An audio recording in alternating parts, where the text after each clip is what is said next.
All righty, boys and girls, welcome back to another episode of the Red, White, Claret, and Blue Show with your hosts, myself, Alex Baquero, and Chris ADHD Condit, your American villain voices, as always, serving up the lukewarmest of lukewarm opinions. No one's going to know other than me why Chris had that name, but Chris, we were about to start, and all of a sudden you whipped around. I lost all of your attention, and so I was very confused there for a moment. Because of that guy there. My dog in the background. He was furiously licking himself, so I was getting him to stop. Hot. Yeah. That's some good quality ASMR action. Yeah, that's why I got him to stop. So there actually was a reason that I whipped around all of a sudden, because he decided at that moment to really just start going at it. You're welcome. And welcome to the pod. Well, welcome to we're off to a real strong start here. Everybody go follow, like, rate, review. Let's see if we can get this back on the rails here. Look at all these points, all these places you can come engage with us. Please do so. We are very insecure men, and we really thrive off of your love and engagement and adoration. So hop into all the channels, hop onto all the socials, slide tackle into all the DMs, and let us hear you. Let us hear your opinions. We're always here to engage. Chris, how are you doing, my dear, sweet friend? I'm outside of the football team. I'm doing great. How about you? You know, it's which football team? Both, all of them. Yeah. So, great Halloween. You know, for those of us with young children, Halloween is a thing. I don't know if it's a thing for many people my age who don't have children. I can't imagine that there are a lot of 40-something-year-old men and women going out and getting dressed up. But we had a big time. My kids have way too much candy, and we will be donating a lot of it to the school because they use it in parades, and that way our kids won't have it, which they don't listen to this podcast, so they'll never know. Go ahead. You don't strike me as much of a candy eater, Chris. I actually can be, very specifically. I like some candy a great deal, but not a lot of candy. You know, like if somebody just offers me some garbage candy, I'm not going to take it. What is garbage candy to you versus what are these mythical candies that get you all riled up like your dog behind you? We can. This is probably going to be the most compelling content of the pod, really. The garbage candy. First of all, is like candy corn. My dad has a real sweet tooth, and he eats candy corn a lot. It's disgusting. Also, the candy pumpkins are better than the candy corn. Just saying. I mean, they're all just trash. If you're asking me, I would rather. We're ranking levels here, and all I'm saying is that the candy pumpkins are better than the candy corn. Anyway, please continue. And I mean, the best candy in the world, like the candy that you will get me to not be able to stop eating, is I call them by their old name, $100,000 bars. They're now called 100 grands. Dude, it's such an underrated candy bar. Everything about it is great. And I also really liked Butterfingers before they changed their when they were chewier. Yeah, like they used more natural ingredients. Screw that, man. Let's go back to the fake stuff. It tasted better. I want that back.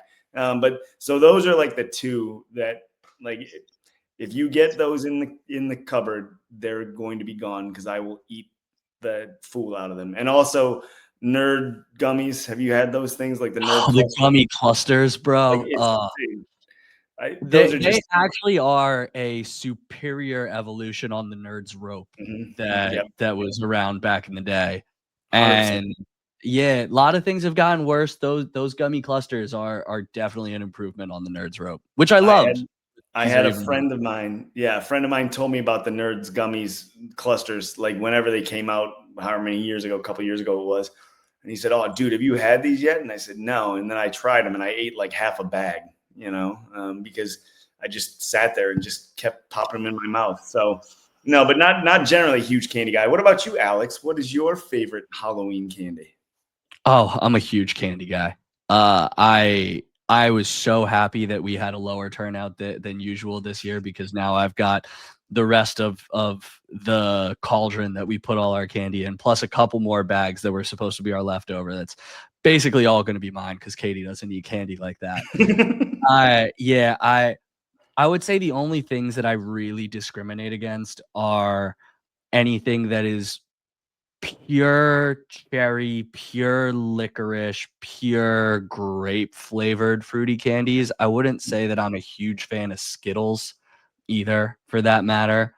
Could probably do without. But as far as Halloween candy, I would say that I'm typically in for the Butterfingers, the Kit Kats, the Reese's, the Milky Ways. I too love a good 100 grand. Anything with kind of chewy caramel in there. Yeah. My favorite candy, though, so they used to be called the Tropical Typhoon Mike and Ike's, and they were in a pink box. Oh, I know Now those. Yeah. they've become the Mike and Ike's Mega Mix. That's always in the blue bag. That's where you get the light blue and the pink Mike and Ike's. I go through those like crazy, and I'll refrigerate them for a little bit so they get extra chewy. Those hit. Next week we'll break down our favorite movie theater candies. We're gonna, so tune in next week. If you don't listen to anything else on this podcast, we'll if the answer is anything other than Bunch of Crunch, you got it wrong. You don't tune in next week for the debate. Tune in next week for the hottest debate that Chris and I have ever had.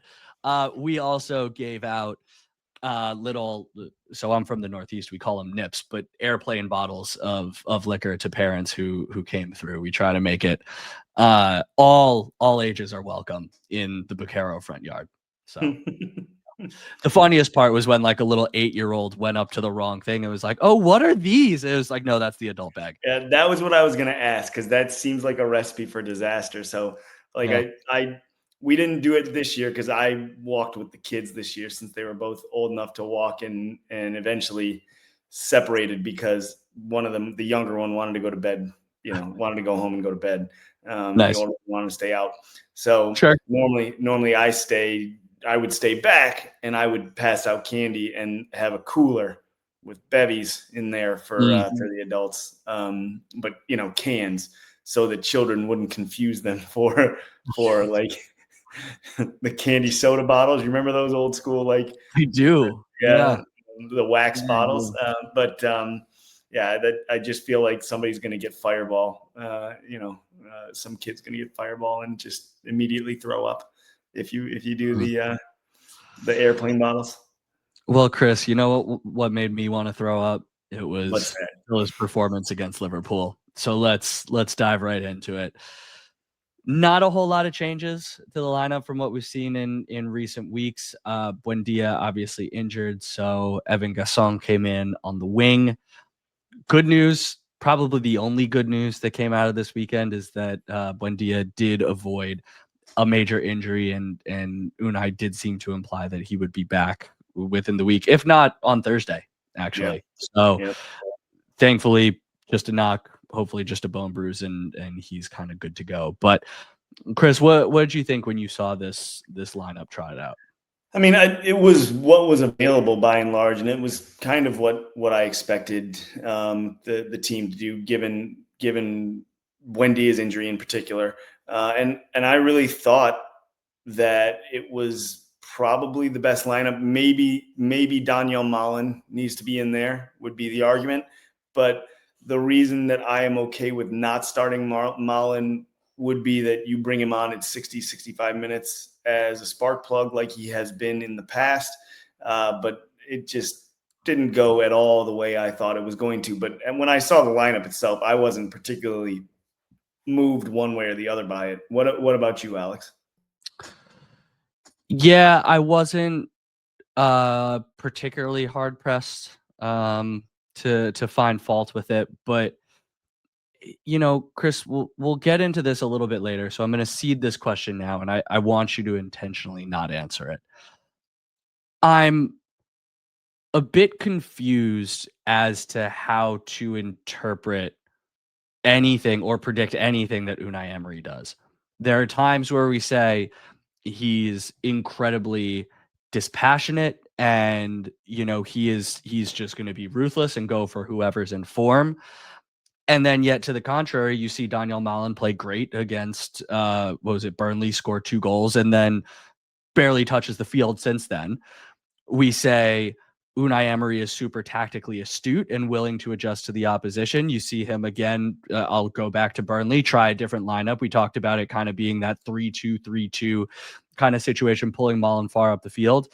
And then you fast forward to Liverpool and he's not tactically adaptable at all and just winds up playing the way we always do, trying to play out the back against a fairly strong Liverpool press as opposed to going long, where Arne Slot himself admitted Liverpool were super weak. So he's not adapting to the opposition.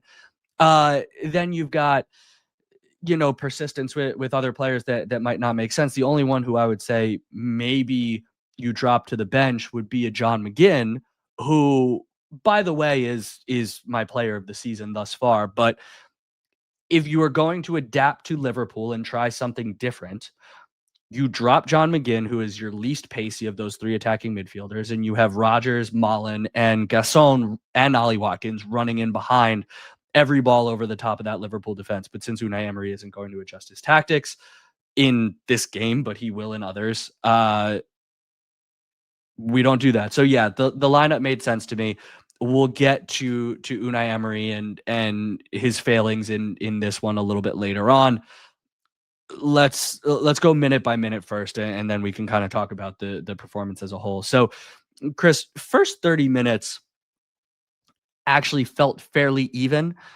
Both teams with some very good opportunities. What was it? The 5th minute, Morgan Rogers hits the post, and actually, I thought this was once again probably one of Morgan Rogers' better games on the season. Right? He had the shot off the post. He had another one that I believe he dragged wide, and then he had a really good cross into the box that no one was able to get on onto the end of in the first 30 or so minutes.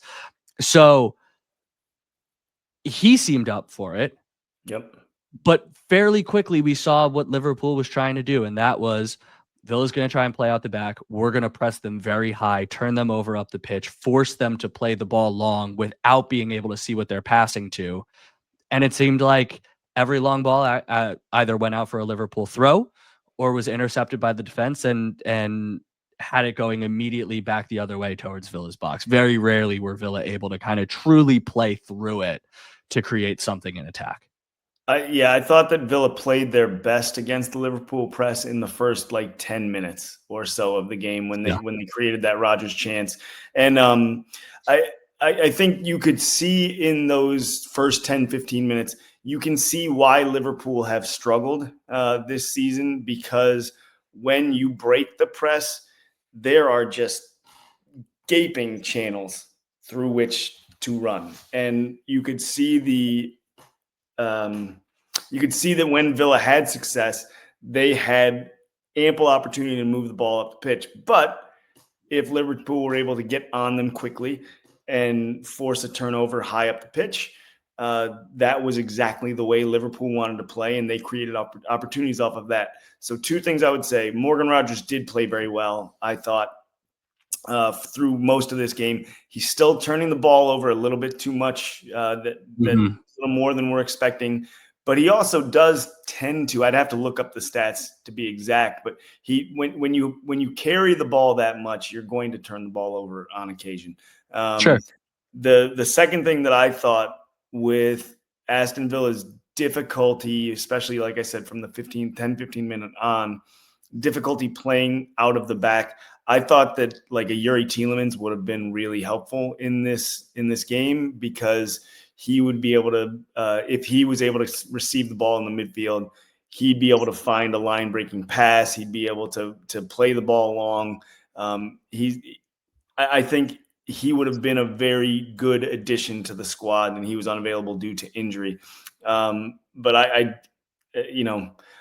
was disappointed that Rodgers hit the post. It was a great shot. He just missed it by inches. And I would have liked to see that one go in the back of the net, because then that changes everything. Then Liverpool have to play differently. Villa have a little more freedom. and things really started to go south toward the end of the first half. Yeah, that's a really good shout on Yuri Tielemans, because we're not going to get too much into the stats. Honestly, I was thinking about it for a little while, and then Claret and Blue released a great pod earlier today. John Townley goes through all the stats on how, honestly, historically awful Villa's attack has been so far this season. So if you want to hear the numbers that are going to influence a lot of what we're saying, just go listen to that pod. And I probably shouldn't plug other pods, but just go do it. Yuri winds up taking some of the pressure off of Pau Torres. And I think that is particularly important, because we don't, in the current lineup, especially if Emi Buendia is out, have a truly creative passer. Onana can kind of pick a pass. Kamara certainly can pick a pass here or there, but it's basically Pau Torres needs to take out the whole defense and ultimately create something for us right now. And so Yuri is probably the other player that can do that amongst the guys on the roster. So I think that's a good shout. The only other person that I want to call out for not having a great first half was, unfortunately, Evan Gasson. He just can't really seem to put it together in the attacking end of the pitch. And this was a guy who, coming into the season, you and I talked a lot about his ball carrying ability in Ligue 1, him being another one, kind of like a Morgan Rogers, like a Jack Grealish of old, who should be able to beat a couple guys and accelerate, through the thirds of the pitch and ultimately carry us into the attacking area. And, whether it's the pace, the strength of the Premier League, I don't know. I give him a lot of credit for his defensive application and the way that his head hasn't dropped on that end. But you look at the 24th minute, Rogers slips him through, and he's through. He's got to get a shot off, and instead he kind of goes, his touch is heavy, his touch is wide to the right. He leaves it open for the recovering defender, and ultimately doesn't even get a shot off. And I feel like that is kind of been emblematic of much of his Villa start thus far. A lot of industry, a lot of effort, but ultimately just really lacking that end product. So, yeah, like you said, first warning shot, 42nd minute, beautiful header by Ekitike. And, he was off by half of his upper body, right? So, like, definitively off. Don't get me wrong. It's not a debatable decision, but that was certainly the first warning shot, that it wasn't like he was mile off sides where the defense knew where he was. That was a defensive lapse, and we got lucky on that one. And it's only 3 minutes later that Emi Martinez got hit in the head with a frying pan. Like, what happened there?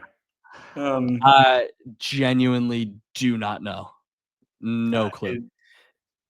Pass the ball directly to the opposition. And not only to the opposition, but to a very, very out of form and low on confidence Mo Salah. He's getting benched in a lot of recent weeks. That's how bad he's been. And you just give it to him on a platter to one touch it into the net and ultimately start to get that confidence back. And you saw, he did a little bit before that point, but certainly afterwards, as we moved into the second half, you could see that goal give him the confidence. And he was dragging Luka Dean all over the pitch and beating him left, right, and center. And you just can't, a guy of that quality, you can't let him get in a groove. You just can't. Yep. I mean, there's been enough talk online about Emi Martinez that I'm not going to really add anything new, but it's stupefying. I have no idea what on earth he was doing. It doesn't make any sense. You might have seen the clip. Ezri Konsa immediately loses his head, starts jumping around, stamping around. And, I think that frustration, we did come back, right, in recent weeks to win 2-1. But I think this team is still a little mentally fragile, because you saw in the second half, instead of that galvanizing everybody, you go in and say, hey, you know what, Rogers could have had a goal in the 5th minute. We're right in this, whatever. Liverpool ratcheted it up, and it felt like Villa really shrunk within themselves. Any any semblance of a press or defensive effort seemed to really kind of go away as Villa retreated further and further within their box. Dean gets beat left, right, and center, like I just said. And then 57th minute, again, high Liverpool press. Pau Torres just kind of lofts it into the middle of the field.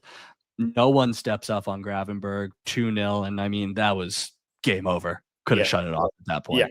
Yeah. You could have, and you wouldn't have missed anything. It was a really disappointing game because as we talked about in the pod before, like the preview pod, you could kind of look at this as like a measuring stick. Out of form Liverpool on the road, so there is that challenge of being away from home, but out of form Liverpool, former champions who are absolutely reeling. And we all kind of half joke, but there's always a little bit of truth to the joke that this sets up for a 3-1, 2-0 Liverpool win because Villa are playing their best football of the season so far. Liverpool can't do anything right. What other result could there be? And Liverpool looked great, and Villa certainly did not. And I know we'll talk about it in the bad points, I should say, but for me, I don't know if there's a good point. Morgan Rogers played pretty well. I don't have a good point. So let's jump right to the bad points. Yeah. Do you want to talk about Ollie or the overall team and Unai Emery first? I'll talk about Ollie. Do you want me to talk about Ollie Watkins? So I have this. I'm pulling up on my phone because I had it on my phone. Ollie Watkins, per Aston Villa Stato, as we've always said, one of our favorite Twitter follows, has scored just 1 goal and provided 0 assists in his last 15 games, all comps. So like you're playing with one arm tied behind your back, essentially. And I'm not going to say that it's all on Ollie Watkins necessarily, but any team to get any kind of attacking production, you need to get help from your number 9. And Ollie Watkins is the number 9. And you can't have a player as your starting striker not have any goal involvements. Like you're not going to score. And they're not, so like statistically, it is very unlikely that you're going to score if your up top player isn't involved in the scoring. And that is holding true to form. So something has to be done here. Watkins has to get right mentally and needs to play better. The team needs to get him, and the manager need to get him in better positions. I think there's some fairness to that criticism, but he looks a shell of himself right now. And when he's gotten opportunities, most of them have been kicked directly at the keeper. So it's been an extremely frustrating season. And for Aston Villa to be successful, Ollie Watkins has to be successful. To be honest, Chris, I'm kind of sick of the excuses with him at this point. You said 1 goal in last 15. I just heard on the Claret and Blue podcast, if you go back to March of last year, he's got 5 and 20. We've got a decent sample size here that is really saying something. And he had plenty of service towards the back end of last year that he wasn't converting with. You go towards this year and everyone says he doesn't have service. Doesn't have service. He's still getting a couple opportunities a game. 5th minute, part of the reason why Rodgers wound up hitting the post at all was because Ollie's touch when he got through was too heavy, took him away from goal. He had to cut it back. I talked in our last pod about a couple times where he got through, ultimately seemed too afraid to pull the trigger and actually shoot it on net. So you have the 52nd minute. There was a header from Evan Gasson that should have put him through. He makes the wrong run, and the right back is able to, Connor Bradley is able to ultimately recover and knock it away. So, like people are saying that he isn't getting the ball in the right areas. I would say that he's not making the right runs, or when he makes the right runs and he gets the ball, he's not confident enough, doesn't have a deft enough touch to put him in the right opportunity to score. And so I don't know that everybody is necessarily logging those as even missed opportunities by Ollie Watkins. And so they're able to kind of fall back on, oh, he doesn't have service because he's not getting shots. He's not taking shots when he even gets in those areas. And when you have a striker who is supposed to be, one of the best in the league, the best English striker in the EPL right now, if you're only getting one or two opportunities a game, those pretty damn well better be 2 shots on target and 1 goal. You got to make the most of the limited opportunities that you get. Now, it amazes me that we've gone from a striker who we would say that a bad game or a bad stretch from him was if he didn't have a goal contribution in like 3 or 4 games. 2 years ago, he was my player of the season because he had like 19 and 15 or whatever it was when he was pushing 20 goals a season. So like to go from that to most people's excuse for him now of, well, he runs around a lot and drags defenders around. Like, are you kidding me? For your starting number 9? That's what we're going to fall back on? Well, you can't criticize him because he runs around and drags some defenders about for 15 games with 1 goal? Nah. You got to finally put some blame at his door. And by the way, I don't, and this will pivot to the next thing, I don't absolve Unai Emery of blame here either. 9 goals. Happy birthday, by the way. Yeah, happy birthday, Unai, man. Figure out the offense. He came out and said after the game on Saturday that he feels like the goals are going to start coming for us soon. 9 goals in 10 games. We're bottom 3 in basically every statistical metric. I think second to bottom in expected goals in the league. So like, yeah, there's some validity to Ollie Watkins is not getting a ton of opportunities, but he needs to make more of the opportunities that he gets. So Chris, we've talked about the whole game. I would love your response to my question that kind of started this thing out. What is up with Unai Emery? Is he stubborn? Is he not? Is he a tactical devoutist? Is he not? Is he playing guys in form? Is he not going to do that and just stick with his favorites? I don't know what the read on him is. Do you? No, I don't. I really don't. And I do trust him to figure it out because we've seen the team go through struggles like this before and spells like this before. You have Evan Gasson, who's struggling, who's new, Jadon Sancho, Harvey Elliott. Obviously, Elliott couldn't play on the weekend, but I do trust that this will get figured out. And I know we had the same conversation last year, maybe not quite this time yet, but I don't know. And I thought that Emery got it wrong in a lot of ways on Sunday. I'm sorry, on Saturday. Yeah. They all blend together, man. But the biggest thing that I think he got wrong was that insistence on playing through the back when Arne Slot is out here telling everyone like what they're not good at defending, and we just said, no, we're not going to do that, So I am frustrated with the way things went on the weekend, and I feel bad talking bad about the Mr. Emery on his birthday, 54th birthday. But it's been a frustrating time right now. And some of the blame for the attacking struggles has to fall on him. I am not among those folks that think he needs to go. And that's a small amount of very loud people on Aston Villa Twitter. So don't get me wrong.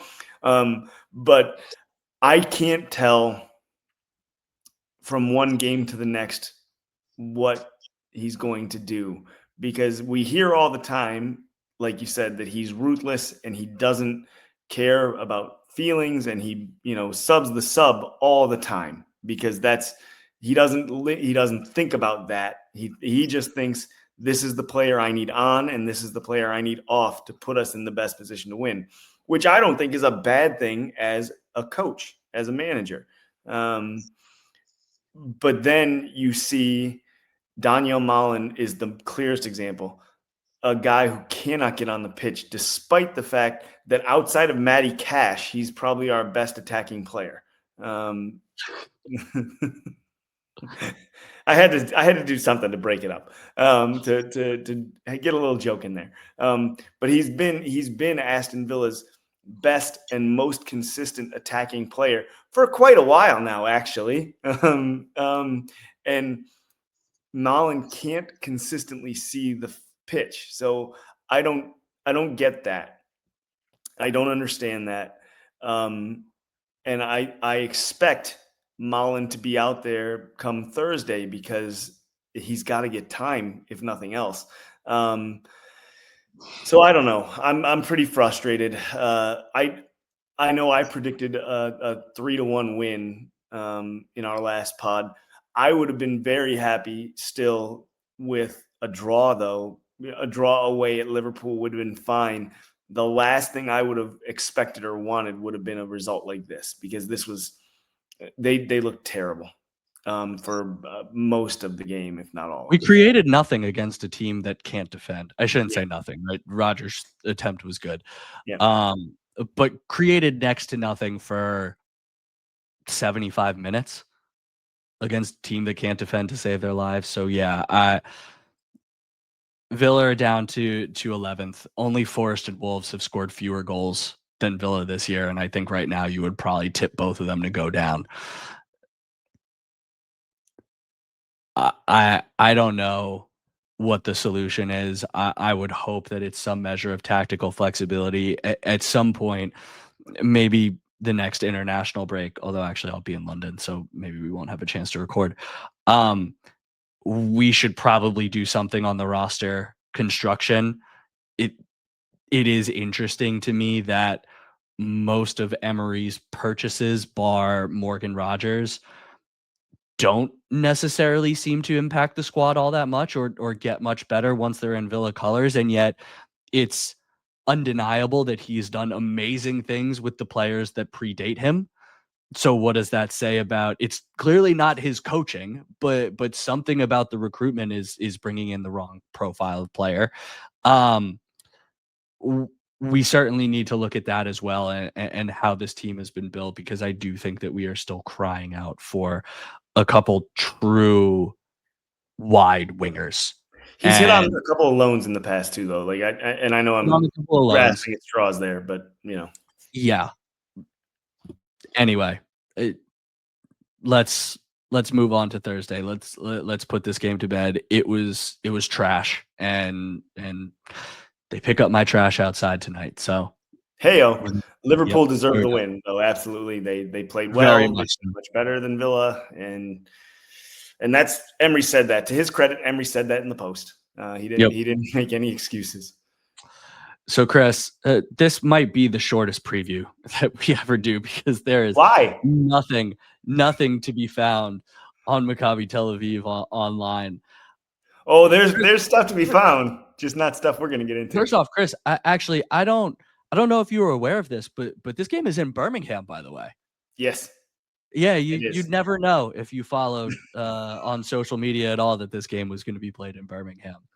So let's talk about Maccabi Tel Aviv. So far this season, they are second in the Israeli league, and yet they are yet to win in the Europa League phase. Style of play, this is all supposed. Again, as I said, if you don't believe me, try doing some Googling to find out about some stats on how they've performed, or some strengths or weaknesses. It does not exist. Correct. They are, as a club, their philosophy is kind of Spanish. Total football, strong attacking play, very versatile kind of players. That does leave them with some room in behind for the counter. So Villa should be able to get in behind them. There doesn't necessarily seem to be a ton of rhyme or reason to their possession stats or anything like that, but it does seem to indicate that they do like to have the ball. Players to watch out for, their starting striker is only 19 years old, which is kind of interesting, and at least per who scored, their best performing player is their right back. So I don't know, maybe we'll see some crosses in from the right back to the forward for a header. That's my prediction. Anything you Fight want to back add? off. Matty Cash versus Tel Aviv. Classic matchup.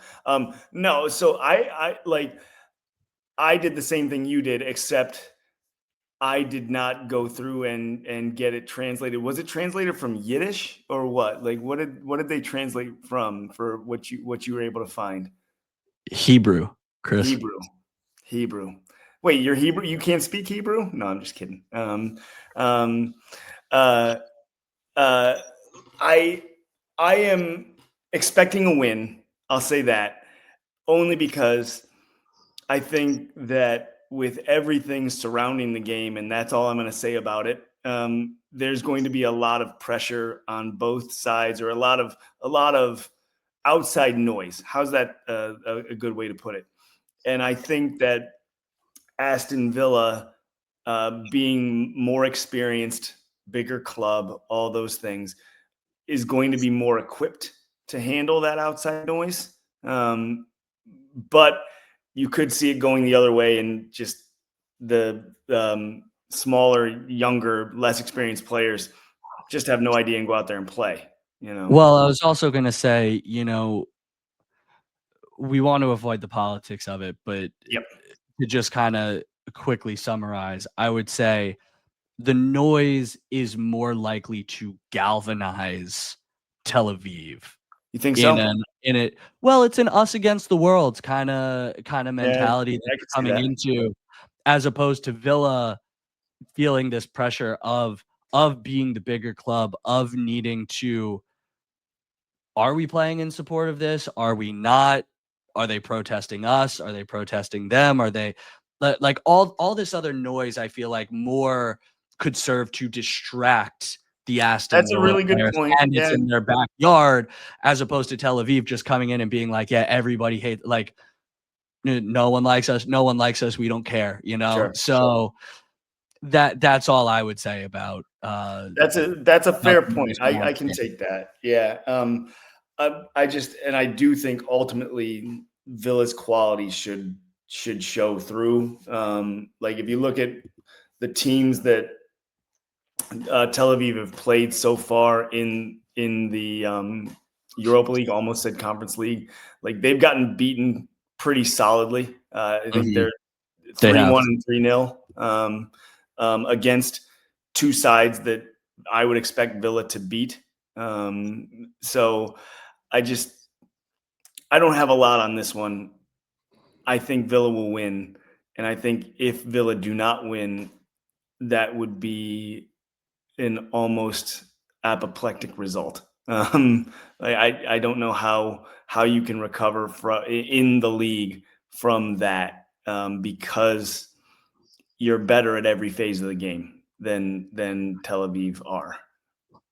Yeah, I will say I expect Villa to win, but I expect it to be probably closer than we would like it to be. I don't I just don't see a dominant victory in this Villa squad right now, especially with everything that's going on, You think because of the form and because of the noise?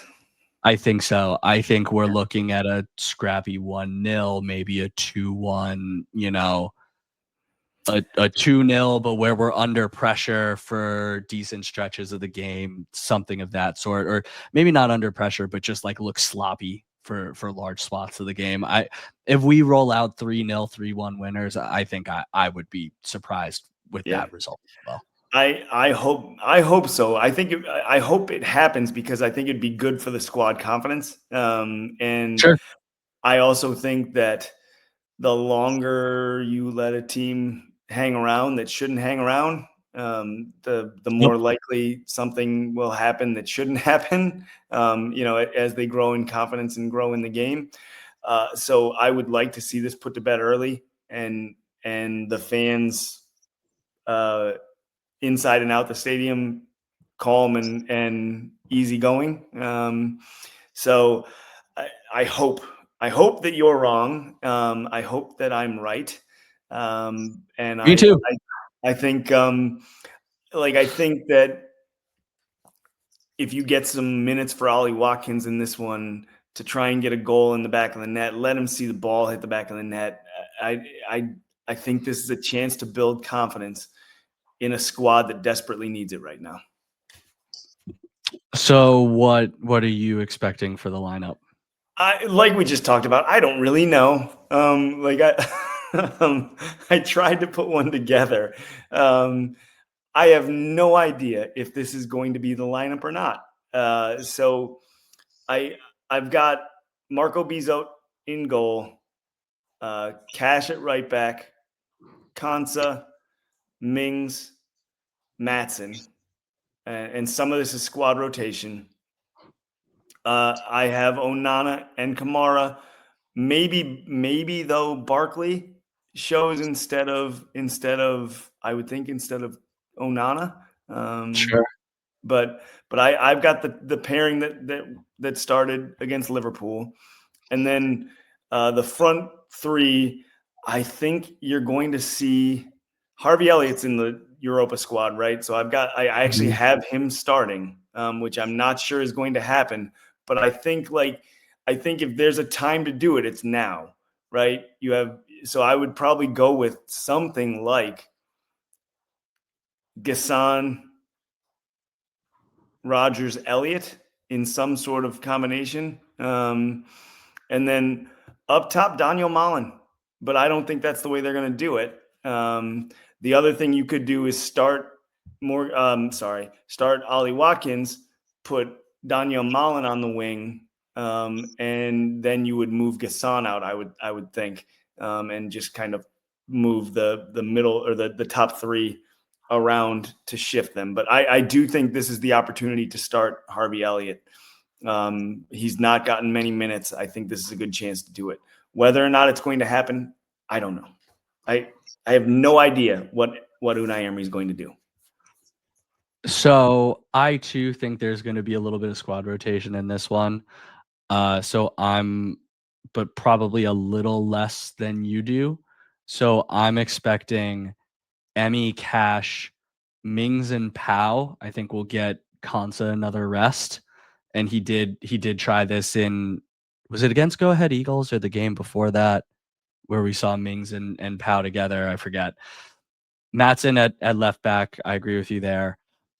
Kamara and Barkley could be interesting. It does seem like Unai is trying to get Barkley some minutes and get him healthy. So sure, let's say that.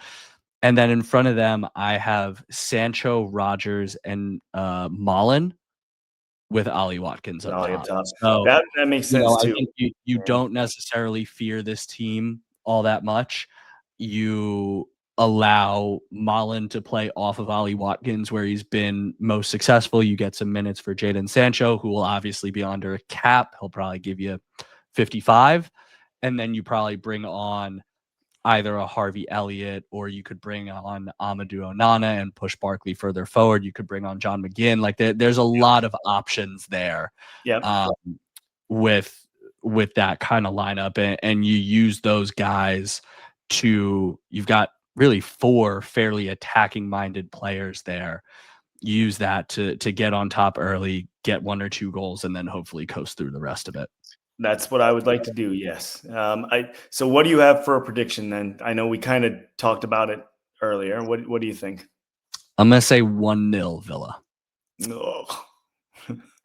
If that's the way it goes, unless that first goal comes in the first 10 minutes, I don't know if that's going to go too well. I say 2-0, and I hope that I really, really do hope that Ollie Watkins can find the back of the net, just because I think it would do wonders for his confidence. He just needs to start scoring in bunches a little bit here. It's interesting because, with your prediction, there are two very different kinds of 2-0 victories that you can have, right? Villa could score 2 in the first half. You're 2-0 at halftime, rotate some guys through, don't really play that much in the second half, just kind of kick it around. We feel really great. That feels like a 2-0 victory with utter dominance. The other 2-0 victory is at the extreme end. It's 0-0 at half. You score 1 in like the 62nd, and then it takes you till the 90+3 to get the second one to come put it away. Yeah. Which 2-0 do you think it's going to be? Hopefully the former. Because I didn't ask what you were hoping for. I asked what you thought was going to be. the former, I'll say it. Okay. I'm confident in this one. Okay. But I think if it's 0-0 halftime, the energy around that stadium, inside the stadium, is going to be not great. I think it'll be a little nervy, a little on edge, maybe a Mhm. little extra on edge, because of everything surrounding it, but also really just because of the form of the team. Like, if we look at this purely from an on the field perspective, which is where we're trying to stay, if Villa go 45 plus without scoring against Tel Aviv, I don't think that the fans at Villa Park are going to handle that very well. We know that the players have spoken about the fans getting on them at times, being an issue. And I think if it's 0-0 at halftime, they are going to hear about it going back to the dressing room, and potentially deservedly so, like, without getting into it. But like, you got to get a goal in the first half, or at least really threaten, if the keeper makes a couple of saves and you hit the woodwork or whatever, that's one thing. But if it's 0-0 with 4 shots and 0 on target, or 2 shots and 0 on target, it's going to get ugly there pretty quick. I agree with you. I agree with you wholeheartedly. Chris, anything else that you want to add? No, I'm good. I hope Okay. that I hope that nobody heard my dog shaking on the bed and moving around. He's made a couple appearances for those of you watching on YouTube. Point out where in the comments. Well, anyway, we gave a shout out to Unai Emery. Happy birthday to the man who ruined us on Saturday. Also the Ouch. man who has given us the 3 greatest years, 3 plus There we greatest go. that I've had as a Villa fan. Let's not forget that. Yeah. Also, shout outs on YouTube to one of our favorites, Black Country Villain, as well as new commenter Tony Henry the 7th 9202. Chris, anyone on other platforms, Twitter No, or no one else. But I am curious if Tony Henry the 7th, if like the 7th 9201 and everything before that was taken. I'd like to know about your name there and why it's 9202.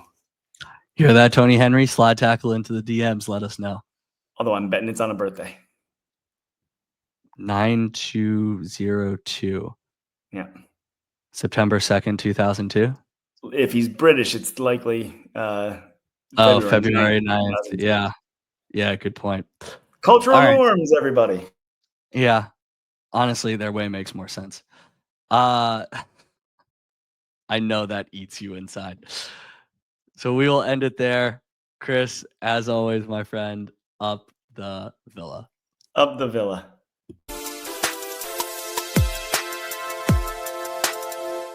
Hi, Mom and Dad.